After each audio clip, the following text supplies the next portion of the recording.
Hi. Welcome to Someone Else's Movie, the original podcast where an actor, writer, director, or nebulous industry figure gives a little love to a movie they didn't make. I'm Norm Wilner, senior film writer for Now Magazine, and this is the other thing I do. My guest this week is Andy King, an actor, writer, and director whose credits include Scare Tactics, FX's Fargo, and Filth City, a comic farce about a crack mayor in a city not unlike Toronto, starring friend of the show Pat Thornton. And Andy returns as the craven J.D. Castlemaine in the fourth season of The Amazing Gayl Pile, launching this Thursday, March 29th on CBC Digital. Andy chose Airplane, the smash 1980 spoof from Jim Abrams, Jerry Zucker, and David Zucker that forged a new kind of comedy based on the loving replication of an existing non-comedic genre. And yeah, that's an analytical reading that removes all the funny from the equation. The movie, though, is nothing but funny. A note-perfect satire of disaster films, with Robert Hayes and Julie Haggerty playing ex-lovers forced back together during a crisis in the sky as a handful of bozos on the ground do their best to help. Featuring Leslie Nielsen, Robert Stack, Lloyd Bridges, and Peter Graves sending up their alpha male careers, and the weirdest cameos from Kareem Abdul-Jabbar and Ethel Merman in cinema history, it's a funhouse ride that just keeps on giving. There's one small thing. I got the release year wrong like 4 seconds into the conversation because I'm an idiot, and Andy was polite enough not to correct me. Anyway, we got past it. This is Someone Else's Movie. Well, Airplane's a movie for me that it just goes back to my childhood. I guess I don't even know what year it came out, but 1980, 81 maybe. 81, so I was about 5 years old, 4 or 5 years old. But I watched a lot of movies as a kid. We got, my friends had a VCR early. There weren't a lot of, we'd go down to the movie store, there weren't a lot, and we were really into comedy. And God, we must have watched it, dozens and dozens of times, just our favorite movie. I can remember my friend Randy Morgan, who works in locations here in Toronto now, and I would just consume it over and over again. So we were obsessed with it. We were obsessed with the lines. We were obsessed with everything. But I didn't realize, I have kids now, and, my son's 9, my daughter's 7, and I don't know if I still wouldn't show it to them, I don't think. There's just a lot of... I was trying to think about that, yeah. It would be... I saw it in theaters 3 or 4 times, I think. I remember one really crappy day in the winter. I remember it as winter. Maybe I don't even know. I basically I cut school, took the day, and went to the Yorkdale Theater and saw The Empire Strikes Back and Airplane back to back, just because. Was there a lot of hype for Airplane at that time? Everybody was talking about it. I was 11 maybe, or 12. No, wait, I must have been older than that. I was 12 or 13, and I remember there being a lot of talk at school. I was in junior high, and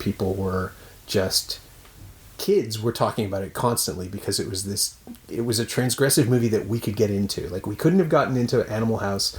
The Blues Brothers had just sort of blown past us, I think, culturally, because I don't think it landed in Canada the way it did in America. But Airplane we were too young to have known the reference points. We didn't see it as parody. We just saw it as this insane comedy that was funny when it shouldn't be funny. Yeah. Casting Robert Stack and Leslie Nielsen and Lloyd Bridges in comic roles that were identical to the roles they used to play. It's a masterstroke. That is the masterstroke, I think, of the whole film. And just having seen it again recently, just the tone they get with it is unbelievable because, they've got an Elmer Bernstein score and they're bringing these heavyweight actors, from the 60s and 70s into it, and they're playing it straight. And it's the dumbest stuff that's in the world that's happening, but they play it straight. And I think, that particular vibe, it only occurred to me recently, has a strong influence on stuff that I've done because it's always about trying to get to the absurd, but in a very straight way. Right. But just watching it again, I was just blown away. Also, by just how funny it is and how committed they are to every joke. Within seconds, I was dying, and they put so much into every joke that they get along the way. And like you, I didn't know it was a parody. Right. Apparently, they did parody it off this movie 0 Hour, and they had to end up buying the rights to this movie because they took it so closely. That's amazing. I did not know that. Yeah, which is crazy. But I have not seen that movie, so I don't know how close it was. But yeah, for me, it's dead on. Is it dead on? It is the same story. It's kind of incredible. I saw it, I don't know, 20 years ago now maybe. It was on It was revived because of Airplane. It was like, this is the movie that Airplane was based on, and it just circulated briefly. And it's not very good because now it's broken. Like it would be like, well, it's like trying to watch Leslie Nielsen in anything dramatic from the 50s or 60s. Like Forbidden Planet is hard to watch now because he's doing the same thing he does, but it's supposed to be stentorian and serious. Yeah. Well, and especially with the same plot, I'm sure you're just like, something's missing. Yeah, it is. Like, the anarchy is missing. Yeah. Everybody, when people get food poisoning in 0 Hour, they just kind of slump. It's not as interesting. Right. But the way that Airplane uses this completely po-faced, dull idea, you're a pilot, you're traumatized, you have to fly the plane, and spins it into the most just delirious, like hallucinatory comedy. I had never seen anything like it. And then I caught up a few years later to Kentucky Fried Movie, which has a similar parody sequence of I can't remember the name of the Enter the Dragon parody. Yeah, it is. Right. Yeah, it's one of the Bruce Lee movies, obviously. Yeah, and it's a dead-on parody, and it's note perfect, but it's not as good because Landis is directing it, and there's just a different point of view somehow. Mm-hmm. When Zucker, Abrahams, and Zucker get on their own vibe together, they form this. They I don't know, like they force us into their brains. Like it's like you're watching.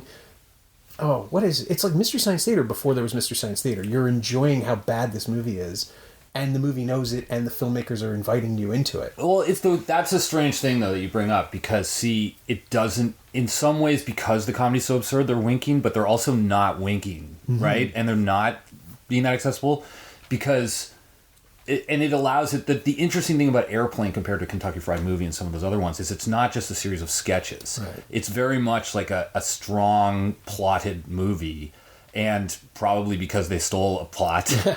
But they really commit to that. And it's just amazing to me how they balance so many characters over the course of it. And of course, when I saw it recently, I analyzed just where you're always, when you write stuff, you like, oh, where's the plot or where's Act 1 end? They actually have a very long, it takes a long time for them to get food poisoning. Yeah. They spend so much time on Ted Stryker's backstory. And, of course, the Peace Corps and all that stuff. That's and everything right. with Elaine. And it goes on forever. It's not until like 40 minutes into the movies that anyone gets food poisoning, which you would think would be sort of the end of the first act. So they really, like, they're doing jokes, but they spend a long time building their characters and everything as well, which you don't see in those sketchy movies that are all cut up. And, it was really mind-blowing to see again. I realized how influential it is, too, Oh, yeah. The one thing you don't see today, too, I find is just the intense commitment to these jokes. One in particular that struck me was they call Captain Over's wife just to tell her that there's been a problem with the plane, right, and she should get down to the airport. Like, that's the only purpose of the scene. Yeah. And she's, of course, in bed with a horse. She's supposed to be having an affair, but she's in bed with a horse. And she's like, I got to go down, and the horse whinnies. But it's a real horse. And it's like a fully real horse. And then the horse, like, turns at the right moment and whinnies, and just... As a filmmaker, you know how complex that would have been and how many people would have said, like, do we have to have a real horse? Like, just put a head in. It's a 5-second scene. It's a 10-second scene. But they go for it. Yeah. And it just makes it that much better. I'm thinking of stuff like, well, just the amazing structure of the running gags. The pacing for those two. It knows when to leave the cabin of the airplane. It knows when to go to a bigger sequence. It knows when to pull back and focus. And maybe it is simply because the rhythms are built into the spine of 0 Hour, but even just the way they add the great running gag of everyone hating Stryker. Oh, really so bored by him too, and the woman hangs herself listening to his story. Yeah, he's a hero that nobody likes. I know, it's true. Like, nobody's into Stryker. And this time through, I just realized how deeply buried that is. Like, nobody liked him before, nobody liked him in his crisis, no one is sympathetic to Elaine is kind of, but not really. No, she's pretty upset for most of it that he followed her. Yeah, she's annoyed. And it's what is it, 40 years later now almost, and it still lands. Those jokes are it's really funny. Yeah, it's nonstop. And I think that you're right. The runners are perfect. The way they keep everything going, they keep everything balanced, and it's nonstop.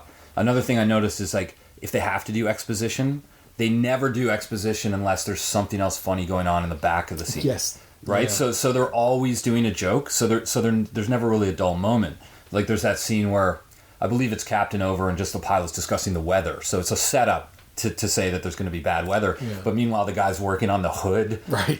He's popped the hood of the plane, and then he's trying to close the hood, and he falls off. So that's all going on while they're giving you the boring parts. Yeah.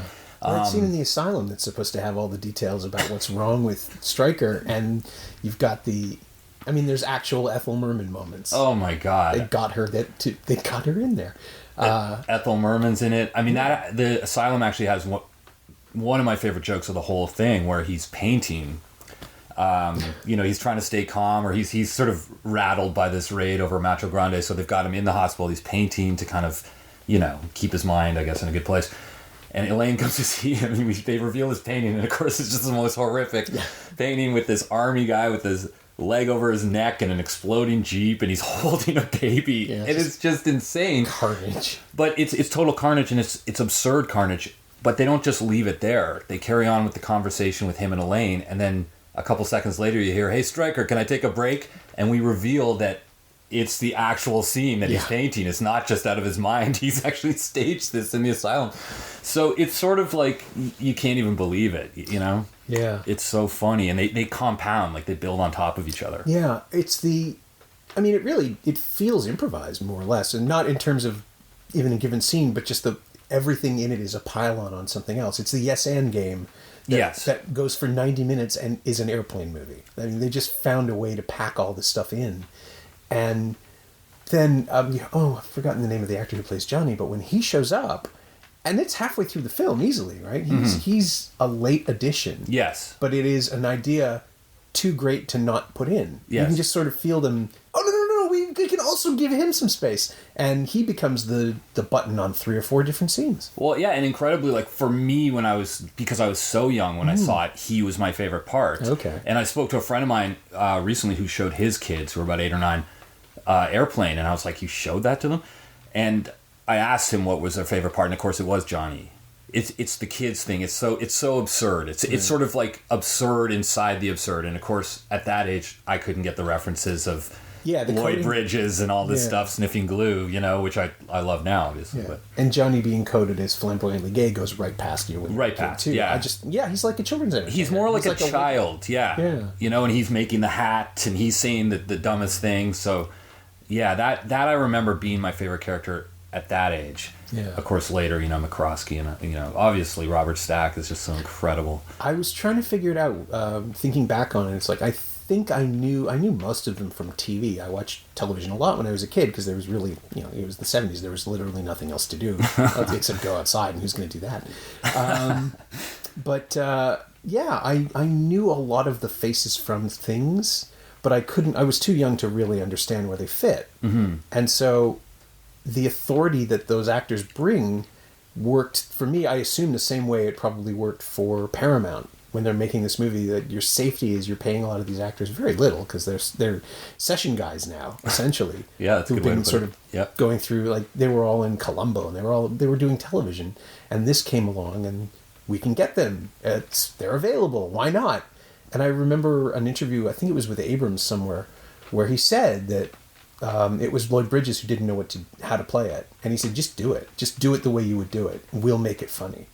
And that's the genius of it, right? Like, it creates the context for these straight performances that is hysterically funny. It's hard to believe because Lloyd Bridges, he feels like a comedian doing it because it's so good. Upside down by the end of it. Oh God! And jumping out the window and and just every moment with him. There's that one where he's ordering everyone to do everything. He's like, go get the weather report. I want the radar maps right away. And then his wife calls. He's like, I want the kids in bed by 3. I want he's flawless to me. I can't get over it. But it's something about the Zucker Abrams connection, like that. You don't actually see that anymore in a lot of the parody films they do. Oh, God, no. The new ones, I was trying to figure out how, at what point it all went to garbage. And I think it was around the movies, Epic Movie. And yeah, I agree. They're trying to do the same thing, but then you're not casting the same heavyweights. It's a totally different style. And it is a commitment thing to wanting it to be a certain way. Again, look at the score. Like you feel the energy of it. it feels very much like a movie with like this anarchy that you mentioned, right? Yeah. But there's a joke early on where Stryker's talking about how he first met Elaine, and they're in that disco club, and it's a really rough Saturday club. Night Fever. Yeah, and the Saturday Night Fever bit, but he talks about just what a dive it was and what a rough place, and you see a guy getting stabbed and stuff. But then they put these two girl guides in there, and they start a fight over a card game, and that is just a stupid joke to put girl guides, like women dressed in girl guide costumes, in that. Like ultimately, it's a dumb joke.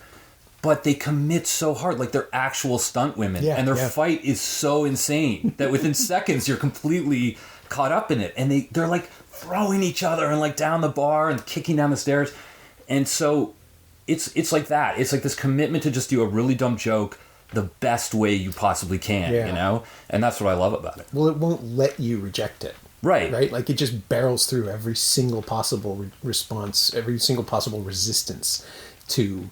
Well, that's not funny. It's like, fuck you. Yes, it is. We're going to keep doing it. We're going to keep doing it until you laugh. Yes. And, I mean, I remember thinking...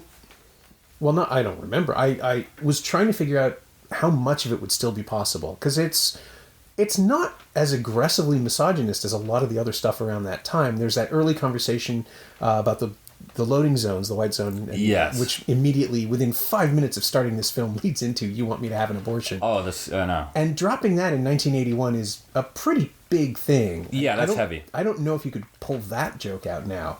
And in the background, the striker line, which ends with a man belting a woman across the face, that probably wouldn't make it. Well, they slap the other. Remember the lineup to slap the other traveler who's freaking out. That's right.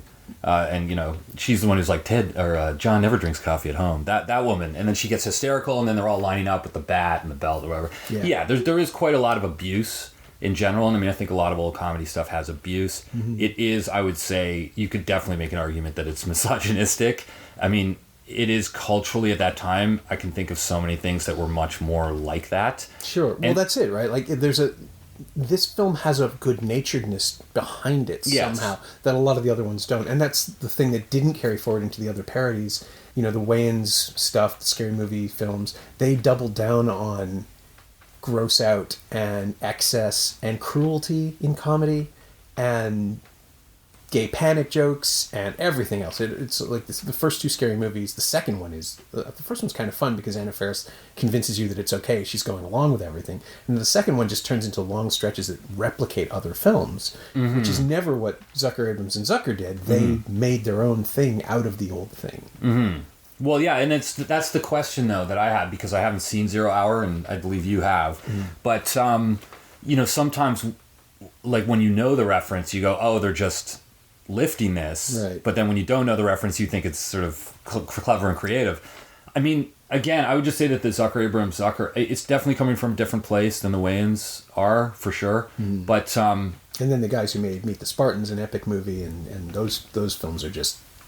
I'm not even going to say their names, mostly because I can't remember them, but they're beneath contempt. They're simply, hey, Britney Spears. It's a cash grab because it's in the news or popular or culturally relevant that year. They parodied the Twilight series with this thing, Vampires Suck. I had to see that. I don't remember any of it, except that they couldn't even get actors who kind of looked like them. It was just so lazy and so casually... Date Movie was the other one. Date Movie, epic movie...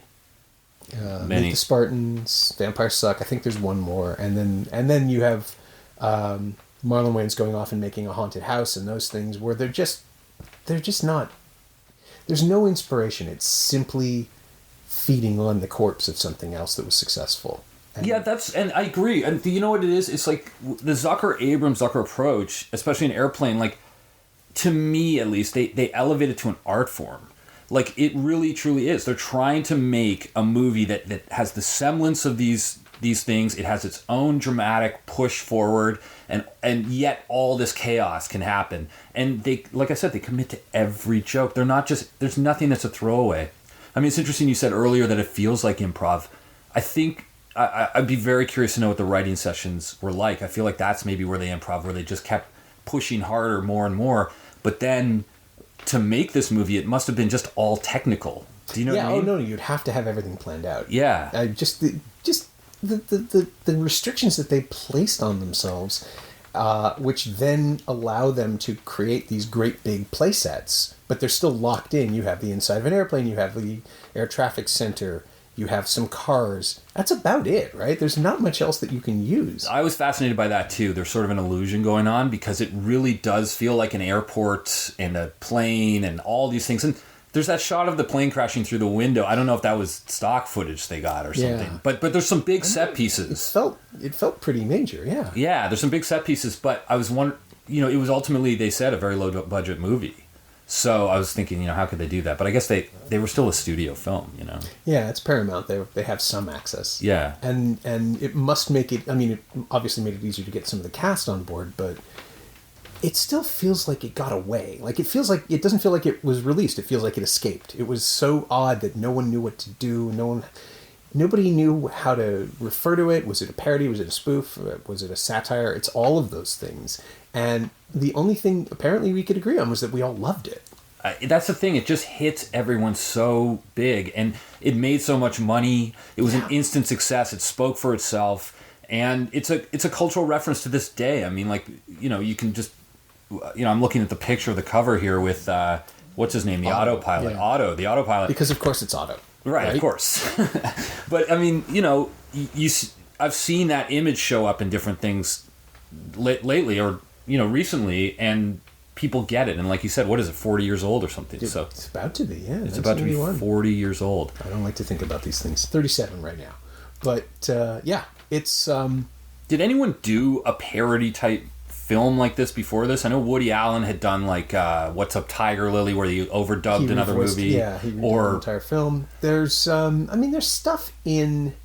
I guess Love and Death is the closest he came, because it is a scattershot parody of Russian literature. Right. But again, that is so specific and so... it's ludicrous and pretentious. It's funny. I really like Love and Death, but it is the kind of film that it's like narrow casting even then, where he's doing that for a very, very small audience. And Sleeper, kinda, sorta. You can see the gags fiction a little bit. Some of the gags he came up with, Woody Allen, that maybe was an influence, but... Yeah, they're genre pastiches more than they are specific parodies, I guess. And with this, it's... this is more... I should point out that noise is the dog snoring.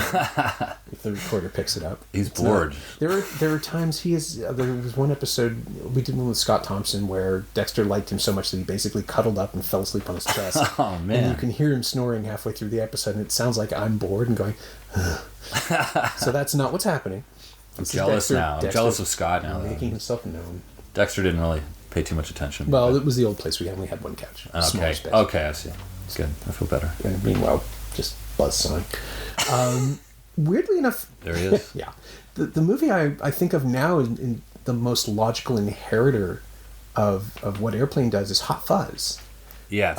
Edgar Wright's film, where you have a more conscious conversation going on because the audience is sophisticated enough 25 years on after Airplane to get that the movie is specifically invoking these things in order to send them up later affectionately with love. Like Shaun of the Dead is a zombie movie, but Hot Fuzz is a film with specific parodies, referencing Bad Boys 2 and Point Break, which are referenced within the film as existing. Yeah, and like you said, there's a level of sophistication to it, which I think that's maybe the difference, because as you said earlier, I mean, those parody movies like Epic Movie and whatnot do take sequences or do what specific references, but they're so blunt and boring. But, Shaun of the Dead is making it into its own film, or Hot Fuzz makes it into its own film. So, but yeah, again, I just think there is a level of sophistication. What's fascinating to me about it is, loving it as a kid in just the most simple way. And then, 40 years later being able to go, like, oh my God, it's so advanced, and so in terms of filmmaking, so technical and, commitment and everything. But there is a level of sophistication. It's not, people always say with comedy, they're always like, if you do a stupid joke, it's really easy to get dismissed and people won't take your thing seriously anymore. Right. But to me, that's what's so great about these guys, is it's like, they'll go for the dumbest joke, but they do it in such an intelligent way, and Yeah. Well, by establishing a romantic through line and then complicating it in every way possible, by using an existing story, it gives them the spine that justify, plus the ticking clock, right? The airplane is going to crash and everyone's going to die. There's a lot of drama, a lot of stakes. You have an inherent momentum. And I think that was their stroke of genius. Not just that they were going to make another airplane movie. And this is only, it was in production a year after the Concorde Airport 79. That was still a technically viable franchise. They were still making them at Universal. Right. So this was a contemporary product of satire. It also was, I think, on the heels of a wave of disaster films. Yeah, right? yeah. So it was definitely in the zeitgeist that way, because that's another one, disaster movie. Didn't they do that? Yes, and superhero movie. Right. It was the same team. Those are they're just really bad. I think it's also the level of talent, though, that they brought to the table in Airplane. I mean, even Robert Hayes, and recently I remember hearing, I can't remember who the other guy they were going to cast was. It was someone famous. Oh, yeah. But they went with Hayes for some reason, because I think they thought he was more emotional. But he's great. Yeah. Like, he's just an incredible performance from him. Yeah, he's beleaguered in a way that I find endlessly adorable. Yeah. Even when he's dancing in that disco sequence and he's supposed to be on top of the world, you can sort of see him counting his steps in his head and just being really careful. But that's, again, a great dance sequence. Yeah. I mean, it's got comedy beats. Remember, he throws her up in the air and she doesn't come down. Yeah. The thing with the jacket flying off and coming back. Absolutely. Yeah, that's right. Yeah. I mean, very technical, very, but they pull it all off with such... I mean, it just must have been so complicated to do it all. That's what I find so fascinating. Yeah. Because it seems like this fun chaos, and yet it must have been so meticulous. Oh, sure. Well, I'm always thinking about the visual gags in Top Secret that followed, where, you have the giant stamp and you have the big phone. And all these things. They had to build those. You can't just do that. Yeah. And Airplane, I got the sense they were working with a lot of available parts, but they knew where everything went. All the pieces are in place. Everything has to be, I don't know how many takes they got of everything, but it has to be meticulous so you can go crazy inside of it. Well, think about how many characters even they have in the film. I mean, most people, once you start to introduce that many characters, like, they start to lose sense of what's going on. Mm-hmm. But they managed to stop and pause with all these characters and just bring this huge tapestry to the table. It's quite remarkable. Yeah, it's got all the frenzy and sort of colliding desire of something like It's a Mad, Mad, Mad, Mad World, but in a third the time and at double the speed. It's frenetic. And even, you have these little throwaway characters with the two guys who speak jive, which I remember thinking, I was sort of cringing at the thought of that scene, and they keep their dignity. Like, that's not a bad scene. I thought about that one too. Yeah. Like, could you do that today? Yeah, and I do think you could. As I thought it was going to be. Yeah, because I think if you had two guys in some kind of a hip hop slang or street slang or whatever that was impenetrable to someone else, you could still do it. Yeah. It doesn't even really matter if they were black guys. Like, if they were two sort of white guys discussing, you sort of have that sense that you're isolating them, I guess, in the group, and it comes right up to the edge of othering them. Yes, absolutely. But it is sort of a fun gag, and they feel like they're in on the gag. Yeah, because we get to understand what they're saying, we understand that they're kind of amused and frustrated, just like everybody else on the plane. It actually makes them more normal by letting us understand what they're saying, which I think if you left the subtitles out, it would be awful. Yes. But by showing us what their intentions are, it's like, oh, no, they're exactly the same as you or I would be in this ridiculous situation. They're probably the calmest people on the plane. Absolutely. And I don't know, a joke like the Barbara Billingsley or whoever, the mom from Leave It to Beaver, coming up and goes, stewardess, I speak jive. Yes. I mean, it's too good. I don't know. Yeah, it would be Florence Henderson now. It's someone who we have to recognize and instantly love. As the perfect mom and very clean and everything, and then suddenly she's speaking jive. I mean, it's just one of those contrasts that makes comedy great. Yeah. And it's, again, when it happens, it's completely unexpected. It's something that you just, no matter what you think is going to happen in an airplane movie in 1981, that's not it. And that happens over and over and over again. And that's the thing that these guys do that no one else does or did. And still... no one else does, because they've stopped, and now we're sad. Like, David Zucker made a couple of the Scary Movie sequels, and they're fine. Yeah. And Basketball, and I enjoy Basketball, but that's a film that's a war between the people making it and the guy directing it. Right. Like, Stone and Parker clearly did a couple of rewrites, and the styles don't always mesh. It seems like a different style. Yeah. Whereas Hot Shots kind of continued it because that was Abrams. Yeah. And they had some good stuff in those too as well. Yeah, and the Naked Gun movies, which is Naked Gun, yeah, for sure. Yeah, the funniest movie starring O.J. Simpson. Yes, That's indeed. awkward. But that's where we are now, right? Like everything, we're in a place now where everything is really fraught. Comedy is loaded, even more so than it used to be, and retroactively, other things are making it harder to appreciate the things that we had. Airplane sort of sits in a pocket. That and Top Secret, which other than the anal invader scene, I love. Without reservation. I think Top Secret's their best film. I mean, I'm going to go to the mattresses for that one. It's a high quality filmmaking because it's period too, right? And everything, yeah. And it's World War II Elvis spy movie. Yes, with Val Kilmer being incandescent in his first major role. Yes, and the songs are amazing. I have the soundtrack. I love those songs. Yes, again, unironically, they had this bright, shining moment in the 80s where they could do anything they wanted, and they made Police Squad and Naked Gun, the first one anyway, and the others came out in the 90s, but just, this Airplane is all of it. It's where it all comes from. Yes. I mean, well, and of course they took Leslie Nielsen out of Airplane because he was so amazing, and put him in the Naked Gun and Police Squad. I mean, if anyone hasn't seen the Police Squad TV series, which you can see most of it on YouTube, is unbelievable. Yeah, there's a DVD too with a couple of special features. Only 6 episodes. Yes. Obviously, was never going to be long for this world because it was too weird for network. Yeah. But you recontextualize that as a feature film and you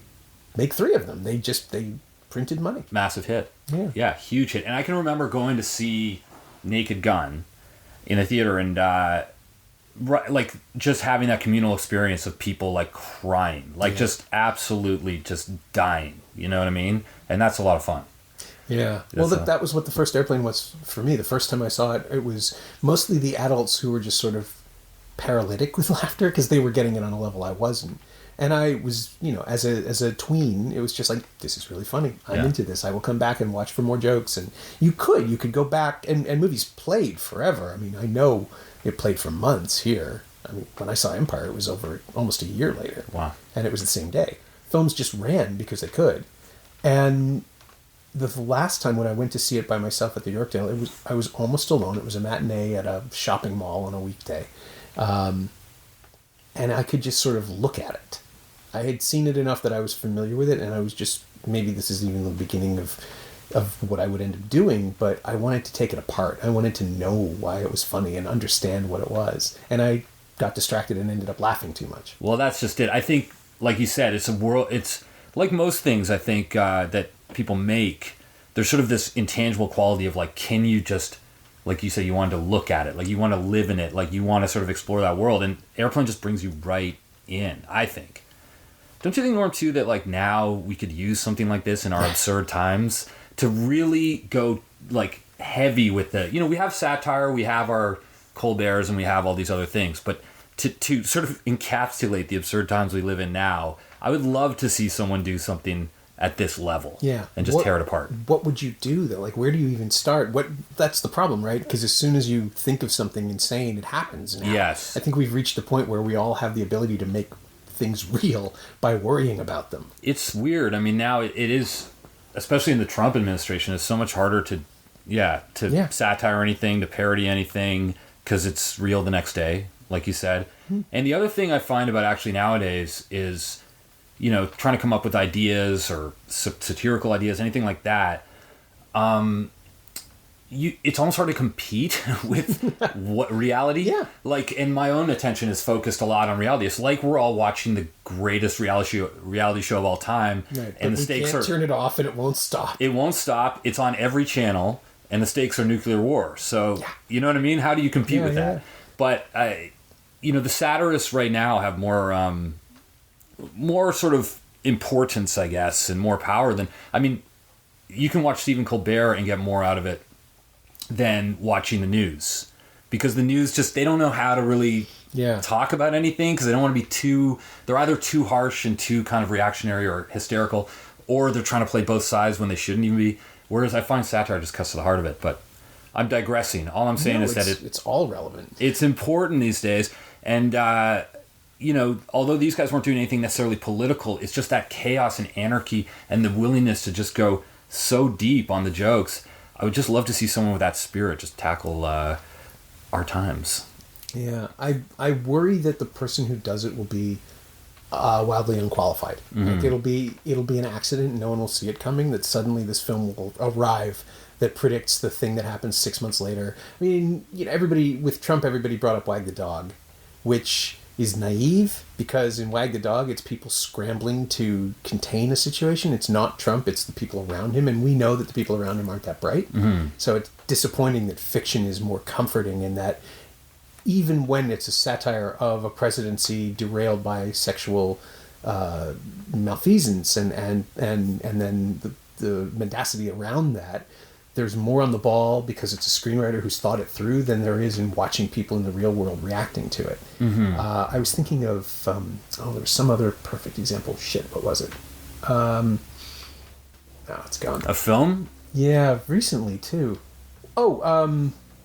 Actually, weirdly enough, Parker and Stone with That's My Bush, that show they came up with in early 2001. Oh, okay. Where George Bush, it was a sitcom that they said that whoever won the election, they pitched Comedy Central on a sitcom about that president. So it would be either Gore or Bush, just bumbling around playing the role of a suburban house husband who's also the president. So every now and then he would talk to his neighbor like Wilson from Home Improvement, and then he would have awkward dinners with the kids, and one of them would want to be a rebel about something. And then it was Bush, so that just led to kind of a perfect format because he's already this genial doofus.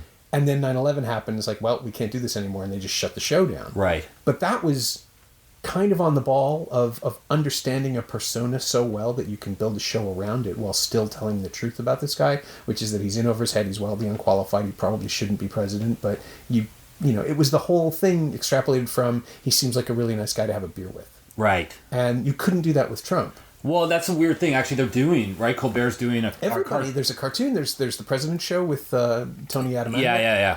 And I haven't seen the Colbert cartoon yet, but the President Show is really good, but it's not funny. Yeah. It's horrifying. It's great at showing you the id and the neediness, and it becomes like his Trump is a tragic, occasionally self-aware monster. And it's amazing. It's riveting television. I saw him do it live with James Adomian 2 years ago before the election. Right, which is how because he was doing Bernie. Trump versus Bernie, yeah. And it was an incredible show. It ended with Adamaniak reading a poem as Trump, and it's just, I am chaos, I am destruction, I will ruin everything, and you're going to let me. And everything about it was right. Everything he saw into his soul, found this little marble and just choked on it. Well, the crazy thing about Trump is that everybody knows who he is. Yeah. You know, I mean, he's still endlessly fascinating as a character because you just can't believe that he's gotten away with it, I guess. Yeah. But, everyone's like, other people would be sunk by this point. Like, if a porn star came out, other presidents would be sunk. It's like,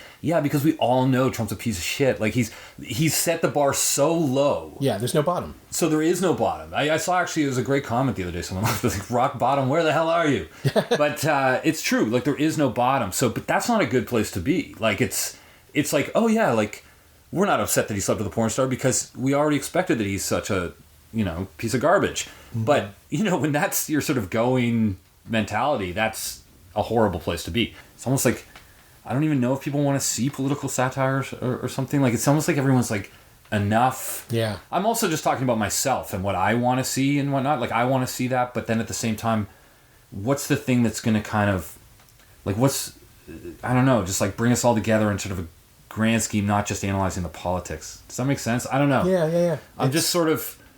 Yeah, I'm fascinated by it now because, like, I could watch political satires all day, but when you look at a greater cultural impact, you're just looking across the board. And I mean, we started this discussion about Airplane. Well, that's what I'm saying. I was thinking it has no political compass. It really doesn't, except for, again, like, I think all these sort of aggressive male guys who are just sort of, like, more pig-headed and doing things for their own reasons, which... I guess in the end they do get the plane down, but Kramer's just such a jerk. Yeah. And but you're right. There's nothing. I would say it's really apolitical. There's nothing really going on there. Yeah. It's a crisis, and I mean, we kind of the ending is never in doubt. I don't think it was ever going to crash. No. And I don't think you could even do that now in a parody where everybody dies, or really in a movie. I mean, that in a mainstream movie, let's say. Yeah, no, I mean, the objective is the rescue, or the safe landing, the salvation. It's just how they get there, I guess. And And they did it great. Look, they got us there. I mean, all the sweat coming down, or they did that whole gag. Like that moment when he was landing the plane is everything, you know? So they really did ramp it up. It's to the point where the only other time I've seen a similar scene since is that Kurt Russell Halle Berry movie, Executive Decision, where he has to land the plane. It's a straight film. It's not a comedy. I mean, it's eccentric, but he's an anti-terrorist expert who's recruited onto this mission. He shows up in a tuxedo because they basically pick him up outside of a dinner. And Steven Seagal is leading the mission, and the big twist is that Seagal gets killed. 15 minutes in. Like, he doesn't make this elaborate plane-to-plane transfer. He doesn't make it. The rest of the team is injured. I want to say Oliver Platt or John Leguizamo, somebody in there is, like, basically the expert is tranquilized halfway through because he breaks his back, and it all comes down to Russell saving the day from these terrorists who are going to release nerve gas all over the eastern seaboard from a 747. Obviously. But the big scary moment is that Kurt Russell, who's only ever flown a prop plane, I think, has to be talked down to land the plane with Halle Berry, who's one of the stewardesses, and it's just, you can't take it seriously. It's supposed to be the climax of the film, and I'm just like, no. Yeah. This is, how did you not know that 25 years ago there was a movie that did this better and funnier? That's the funny thing, because you're getting all the drama out of the situation, even though it's absurdly hilarious. Yeah. It's the music, too, right? It's everything. Like, they're putting it all together, and you know, Kramer going, down, and, you know, he's pushing it down, and he's sweating. So you're right, it does amp it up. As you said that, I was thinking of the Denzel Washington movie Flight, too. Right. Which has its plane crash in the first act, so at least it gets it out of the way. Yes, and then he flips the plane over and all this stuff, so I guess it was a spin on it. Interesting film also. You know, I found it interesting anyway, but definitely the drama in Airplane, as you say, I'm just sort of processing this as you said it. It is true that you're getting that need. It's like you're scratching that itch. Yeah, no, all the parts are moving. Yeah. Like, all the things are doing what they're supposed to do, but they're also really funny. Yeah. If you have any... I'm trying to think...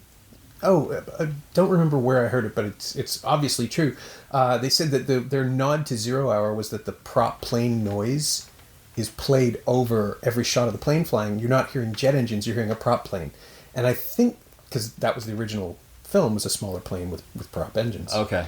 And I think that helps so much in unconsciously just telling people, don't worry about things. Yes. Like, it creates a discordant note every time the plane, they cut back to that exterior and you hear brrr instead of a jet sound, and you can just, your brain is going, well, that's not right.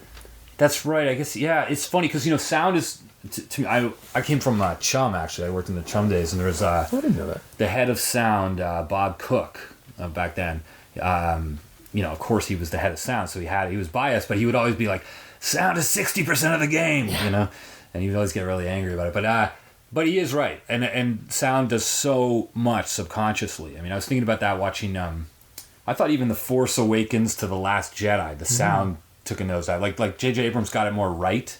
And it hit you in that emotional place. Sound, just those sounds. And like, do you remember in the first Star Wars, the New Hope or whatever, just the battle at the end with the X-Wing fighters, and they had all it was more like a dogfight. Yeah, like laser crossfire everywhere, yeah. All those little sounds and the rickety buckets, those things like create this sort of emotion. Now, to your point, I think you're probably exactly right. They're exaggerating the soundtrack. So on a subconscious level, that it's not realism. Yeah. But yet, because the sound is all there, it still grabs you in a way. I don't know. Well, the score is definitely working overtime to be a real musical score for a thriller. And it's a great score. It's an amazing score. It's a really lively, fun, brassy score. Yeah, and I mean, think about how it muscles through all that stuff at the airport at the beginning with their little theme song that they keep repeating. Yeah. And yet it takes you through all those jokes. Like, not every score can support humor the same way and be serious. Yeah. At the same time, it's quite fascinating. Watching Ghostbusters again a couple of years ago, which is also an Albert Bernstein score,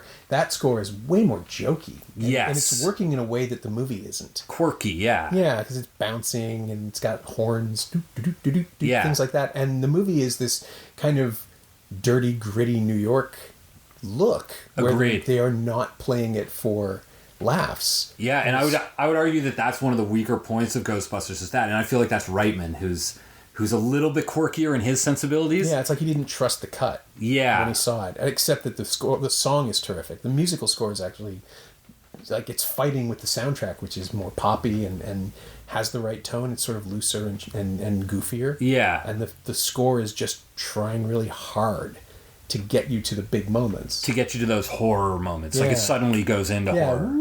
It's not consistent through the whole thing. The airplane score really powers you through the entire movie. But without ever joking about it. Without ever joking, and you don't really notice. You're not like, oh, there's a lot of score here, but it's so well done. Yeah, by playing it straight, it sells the comedy. It's amazing. One of the things I was going to bring up with you is Airplane 2. I was wondering if we should even... Because it's so inferior. It is, but what's interesting is they got... Okay, now again, I watched these when I was a little kid. Oh, I saw this in the theater too. So, but I didn't learn until I was older that Ken Finkelman did it. And Ken Finkelman, of course, being the great Canadian writer, producer, and comedy director. Legend. Yep. Comedy legend. He did The Newsroom on CBC and a couple of other big things. Oh, yeah.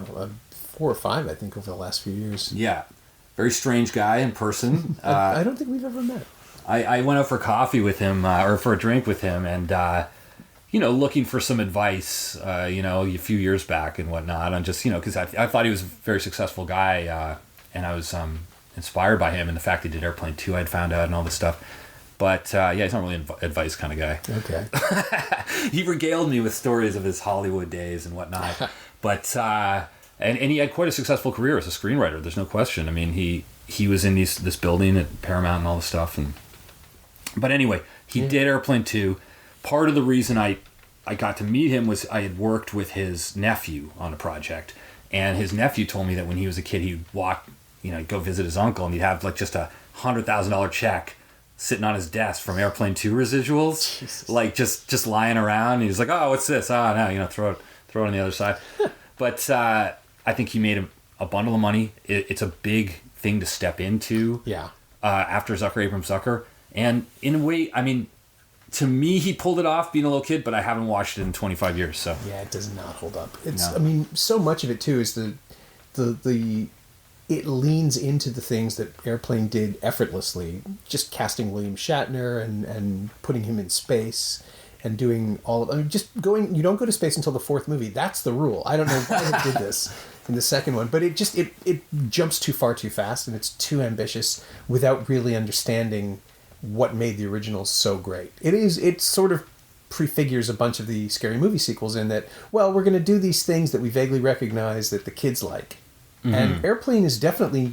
I mean, kids can appreciate it, as we both proved, but it holds up because it's made for adults. It's made for people who understand the material and enjoy the tweaking, while still being able to appreciate what works about it. And Airplane 2, it's the same situation with different characters, it's the same situation in a different location, the same characters, the same problems, and none of them, there's no advancement. The new characters are very silly.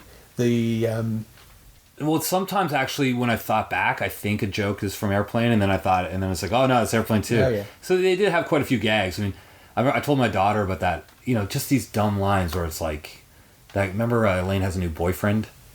I don't remember. Anyway, he gets into a conflict with Ted Stryker in the cockpit, and he's like, Stryker, I'd watch my step if I were you. And then he walks out the door and falls down a set of stairs. See? But that's it was great. If you're a kid, that's funny. Sure. As an adult, it just feels hacky. Yeah, I guess so. Because the one thing about Airplane is that it doesn't do the thing you expect. Yeah. When it sets up a joke, it goes sideways. Yes and no, but I mean, they still have dumb lines in Airplane. Who's kidding who? Well, the Shirley Runner. The Shirley Runner, though, but the Shirley Runner is great in its own way. Yeah. But when it's like, oh, they're using instruments and then they're playing in a band, or they're like, it's like almost Dada. Yeah, just that weird pun like a visual pun. Let's just find every place to pop something in, And also, though, I do have respect for that because there's a layering to it in comedy where you're just trying to find more and more jokes. Mm-hmm. Another influence, actually, I think that Airplane gave to was The Simpsons. Like The Simpsons, very much influenced by that style of Zucker. And the pacing is very much. Pacing and the way they cut away to visual jokes and all that kind of stuff. Mm-hmm. And the absurd, but they maintain sort of a storyline. So, but I don't know. Now I'm going to have to see Airplane 2 again, but that's for another podcast. Oh, don't do that. Just remember it the way you remember it. It's probably funnier. Okay. I was going to ask you, do you have a single favorite line? Because mine has always been... the thing that has stuck with me forever, which is Leslie Nielsen saying, Was it? It was either the chicken or the fish, and he just says, "I had lasagna." Oh, yeah. It makes no sense. It was so wonderful, and that's what I mean about swerving. It just that is not the answer you thought he would give. Yeah, and but that's the thing. What's so beautiful about those movies is you can just get away with it. Nobody's sitting there going, "Wait a sec, there was no lasagna on the menu." Yeah. You've accepted the premise that everything's so crazy that you can just go with it. And he delivers it with such authority that, again, you just wouldn't question it. Oh yeah, he delivers everything with such authority. Yeah. Wow, it's hard to pin it down to a particular line. I mean, it's got to be something from McCroskey or Kramer, I would think. The Lloyd Bridges or the Robert Stack character. Mm-hmm. I used to love so much the speech that Kramer gets at the end. You know, he's like, you know, strikers, like, that was some of the worst flying I've ever seen. But there's some of us down here would like to buy you a drink and, you know, hand you a cigar. And then, you know, he just takes off the headphones, he leaves, and then you just hear Kramer go, "Because, you know, Ted, when the going got tough," yes. And he's still going on, and then we cut back to him 3 times, and he's still, "Christmas, Ted, what did that mean to you?" "For me, that was a living hell. You ever get thrown down the mud and kicked in the head with an iron boot?" Of course he didn't. That never happened. Right. No, nobody did that. Scratch that. Forget that. Like, just totally absurd going on, and I don't know, man. It's every moment. I found it to be, which is rare in comedy, a cumulative effect. You know, they get you with the one, and then it starts to compound, and that's the best kind of comedy. When you go see a great stand-up who has great rhythm, that's what'll happen. You know, you're already still laughing from the first one, and then they push it further and further. Yeah. And that's what this movie does for me. I mean, I watched it about a month ago again. I started to go right when the white zone and red zone thing, which actually, little piece of trivia I found out there is that's a real couple that did white zone and red zone announcements. I didn't know that. At some at airports. They were probably cheaper than others, right? Like, it's instant scale. How crazy is that, though? And then they have this whole discussion, and then that's going on in the background, like you said, about the abortion and everything. And of course, he leaves that guy in the taxi, which they keep. That's right. That's the last shot in the film, right? Last shot in the film. He's still in the cab. They keep that runner loyal, but it's a compound cumulative effect, and it just keeps going and going. So I'm just endlessly impressed by just the craftsmanship of it as a comedy. You know? Yeah. Oh, I can't blame you. It's something. It really still is. So this does bring us to the final question of the podcast, which is there anything of Airplane specifically that you've borrowed or stolen or referenced or incorporated into your creative DNA? I think so. Like, that's what kind of occurred to me, you know, watching it again, was that, you know, I didn't think I had really. I mean, I've always been a comedy guy, but I think it's that tone. And I wouldn't say I've got it just yet, but I've sort of internalized it, and I've been looking for it my whole life. Yeah. It's just that tone where things are completely absurd, and you have the freedom to just kind of, like you said, he can just say lasagna, and it's okay. Yeah. But then a sense of realism at the same time. Like, I'm not a huge fan of stuff that's just absurd for absurdity's sake. Like, I like it when it's brought down to a realistic level, and it's not winking at the audience, and it's deadpan. So I think really truthfully, the tone of Airplane is something that's just kind of innate now inside me, and it's like what I want to see in some other format. Right. I don't know if it would be a complete satire movie or if I could even pull that off, but that tone of sort of, I call it like absurd realism, is sort of what I'm going for. And there's slight elements of that in Filth City maybe, where things get a little bit too weird, but we try to keep it real, you know. So that's what I take from it. Well, reality's usually funnier. Reality, well, yeah, what's the twain? Truth is stranger than fiction because fiction has to make sense. Yeah, nothing makes sense anymore. Yeah, but that's the thing. It doesn't make sense anymore. So now we all just accept it. Yeah. So now that's the question. So what does fiction become? Stranger. It's even stranger. Yeah. God help us all. Yeah. God help us all, Norm. That's one way to go out. Yeah, that's a perfect ending. As the cover of Airplane, the poster says, thank God it's only a movie. My thanks to Andy King, who reprises the role of J.D. Castlemaine opposite Morgan Waters in the 4th season of The Amazing Gayl Pile, going live on CBC Digital this Thursday, March 29th. You can check out the first 3 seasons right now at cbc.ca/watch, and you should do that. It's fun, it's weird, and it's got lots of great cameos. Thanks also to Anne Vranich. She knows what she did. You can find Andy on Twitter at AndyKin9, ANDYKIN, numeral 9, and you can find Airplane on Blu-ray and DVD from Paramount Home Entertainment. It's also available on iTunes and Google Play, But you should get the Blu-ray, and you should make sure you get the Don't Call Me Shirley Special Edition, which has this nifty pop-up track with interview clips and stuff. As always, you can find me on Twitter at Norm Wilner, and elsewhere on the internet at nowtoronto.com. You can also find this podcast on Twitter at Semcast, S-E-M-Cast, and on the web at someoneelsesmovie.com. If you feel like leaving a review on iTunes or Apple Podcasts or wherever, that would be greatly appreciated. Every little bit helps, it really does. Thanks for your support, and thanks for listening.